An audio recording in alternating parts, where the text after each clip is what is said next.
Hello everyone, and welcome to this unboxing and demonstration video of the Lightwave RF 13 amp socket. And this is the 1 gang socket. They also are available in 2 gang as well. But I thought I'll post this video just to give you an idea of what's actually in the box and also give you a quick demonstration of the sockets in operation.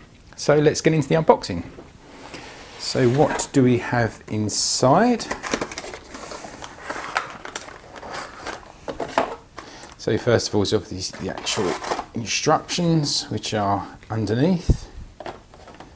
So pretty straightforward stuff there. And we'll go to a clip a little bit later on with the actual socket installed, so you get to see it. And an overview guide. And the socket itself. So not a lot to unbox on this. But as you can see, the actual connectors at the rear of the socket are quite deep, and you'll see that in operation in a minute. Something to bear in mind. And then you've got this face plate which pops off, and you've got your standard screws there. Push button on and off, and a couple of LEDs to show you the status, and they actually help you with the synchronization of the socket to the hub as well. Live earth neutral, standard socket connectors, and quite a deep, as I say, I don't know if you can see that, quite a deep profile to the socket, so something to bear in mind when you're installing your back boxes. And the face plate clips on. Okay, so let's go and have a look at the socket in operation. So this is the socket installed. Let's take it off, and you can see behind. So the panel, the front fascia clips off quite easily. Then we have the standard retaining screws. Obviously, if you're doing this at home, make sure you turn off your sockets from your main consumer unit, or your fuse box as it's also known.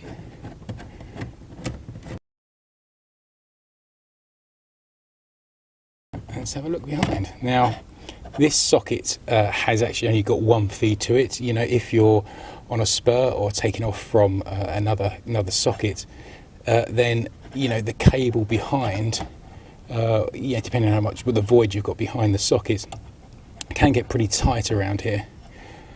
But as you can see, this is a standard 35mm box, and it is quite tight to fit in. You know, you've not got much wiggle room there with the cables behind, so you have to be careful of that. So as I say, if it's going to be installed as a spur and you have the 2 cables coming off here, it will be tight, so something to be mindful of, and actually you may get a deeper box. So that's pretty much it.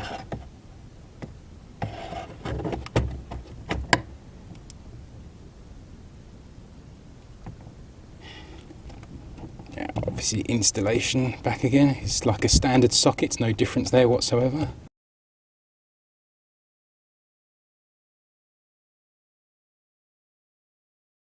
Okay, good. And then the panel just pops back on again. So this is the socket installed and powered up.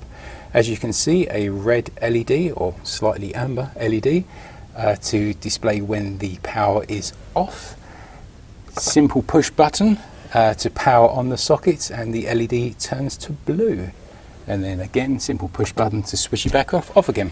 Now obviously this is a Lightwave RF product, so you also have the option to remotely control the sockets. Now you do need a Lightwave RF hub to have this functionality, but I have the Lightwave RF app installed on my phone, and if I open that up, simply push the on button and the socket comes on.